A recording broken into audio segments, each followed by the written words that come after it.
go. You can go over and watch the 2 hours, but I don't recommend it unless you want to get a good night's sleep. Well, iOS 15 was announced, so we are going to get iOS 15. Now, all of this stuff, the developer betas are coming out today or tomorrow. There'll be a public beta in a month, and we're going to see these in fall of 2021, which I believe is autumn, which for me is spring, because seasons, right? Who knew? So yeah, nothing really happening anytime super soon. But iOS 15, spatial audio was a big thing, and I guess that's the most audio-centric thing. So spatial audio is coming to more things. Anyone excited about spatial audio? I'm a stereo audio guy. I don't actually care if stuff's in front of me or behind me, but maybe that's good for some people. Lots of stuff around voice isolation in chats and things to remove ambient noise. Also wide spectrum for everything. So there's a lot of talk about the fact that we're all Zooming and we're all FaceTiming and we need better audio. There's going to be a grid view for messaging. This is all FaceTime stuff. There's going to be portrait mode to blur your background like you can do in Zoom. You're going to be able to schedule FaceTime events. You're going to be able to be cross-platform. I guess that's semi-exciting. If you've got friends that are on Android or Windows, you can cross-platform your FaceTime, but or just use Zoom, and SharePlay. So they talked about a lot of these streaming parties where you'll sit around and listen to albums and watch movies. Do people do that? Maybe I'm just an old man yelling in a cloud, but I can't see myself setting up a movie or an album on Apple Music and then just like chatting to a friend while listening to the album because I just want to listen to the album. But there you go. Notifications, some new Do Not Disturb and focus modes, which I think are going to be kind of cool for people like me that forget to Do Not Disturb themselves, to be able to have a focus mode. If I can just set up a Pete's live streaming mode, turn off all of his beeps and notifications, that could actually be genuinely cool for me. Live text, so OCR in your photos, that could be kind of cool. So when you take a photo of something in iOS, it'll actually bring out the text of that so that you can copy that and put that into other apps. Didn't mind the idea of that. Spotlight for photo search, so you get text results. You go, what is this dog? It's a poodle. All right, awesome. Party. Memories, so you can make those videos, montages, and you can integrate those with Apple Music. So the big music mentions were the fact that there's a lot of these APIs now, like app developer kits, to bring Apple Music into other apps. So they're really going all in on the fact that they want you to have an Apple Music subscription so that other apps can tap into your Apple Music subscription. So go figure. The new weather app, which I think R2 just mentioned here, Maps. Wallet's got some new stuff for hotel keys and work IDs and your own driver's license, and I guess that's handy if you don't have that already in another app in your part of the world. AirPods. So AirPods, the cool feature with AirPods, accessibility, Apple are always big on, and what they're going to have now is a conversation boost mode, which means you can basically use these like a hearing aid. So because they have a microphone in them, if you're having a conversation with someone and you're hard of hearing or there's a lot of background noise, shove your earpods in, and they can actually work as a bit of a makeshift audio device. It'll announce notifications now, which is great. So I'll be walking around and it'll be like, this is Siri, Jade Star is now live. And Find My feature, which I said is pretty cool, and they just keep enhancing the spatial audio stuff, which is again not something that I'm that into, but if you like it, go for it. What's happening with iPadOS? Well, not much. You can put widgets anywhere on your home screen, anywhere you like. I don't like widgets and I don't use them, but if you like widgets and you use them, go for it. More power to you. The Files widget. So there is going to be a Files widget, which I can see being handy to be able to have just direct access to your files. Because if, like me, you use the Files app here, which we'll be talking about later, being able to have a smaller version of this that's just integrated. I mean, you can already split screen it to use it with other things, but more accessibility to files can only be a good thing. So I'm going to go with that.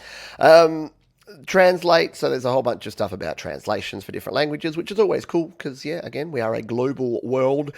New keyboard shortcuts for iPad. That was something that I clicked into and went, that's something that could actually help because the keyboard shortcuts in iOS and iPadOS are not great at the moment.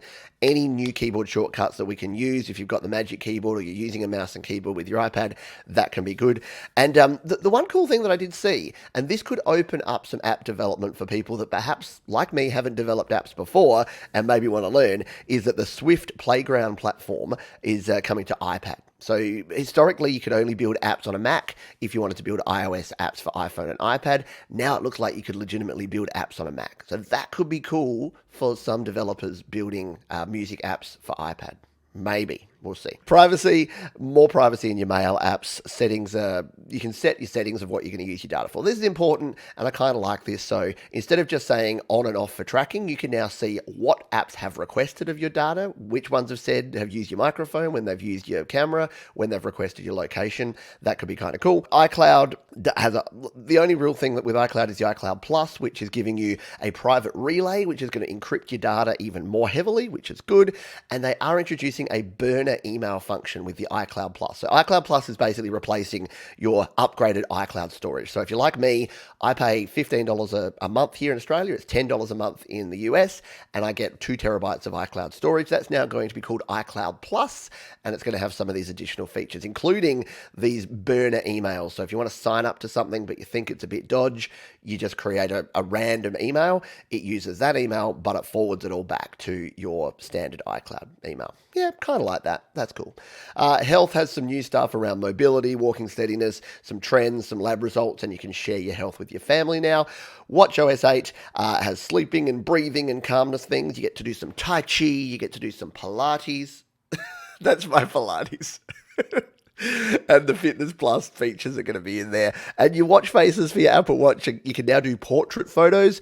So if you want to have a photo of your gorgeous little doggy, it can be a little portrait of your dog on your watch, and you can walk around saying, "Look at my precious fur baby."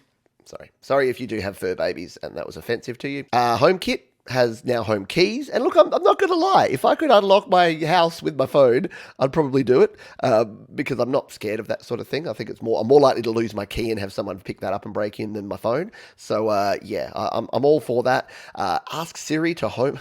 It had this weird use case. They talked about the fact you could walk into your house and you could say, "Okay, HomePod, play a show on my Apple TV." And I'm like, my goodness, if we reach that point where you're going to walk into your house and you just tell all your devices to play your TVs, it's like, I want to relax in 30 seconds. Please get all my stuff ready for me. Maybe.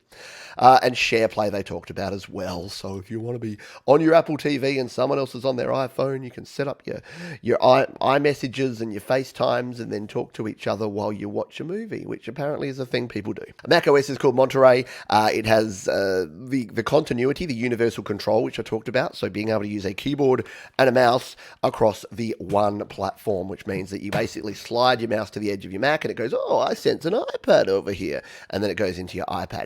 I can find that useful because I legitimately use that. So right here, right now, I have this, and I happen to have this Bluetooth mouse that I have to tap a button here to then come over here, and now this mouse is on my iPad. I've got to tap the Bluetooth button again, and now it's back here on my Mac. So for people like me, that's actually a legitimately good use case. Drag and drop between devices, also very cool. AirPlay to Mac, which I'm super excited about. Talking about the new Safari browser.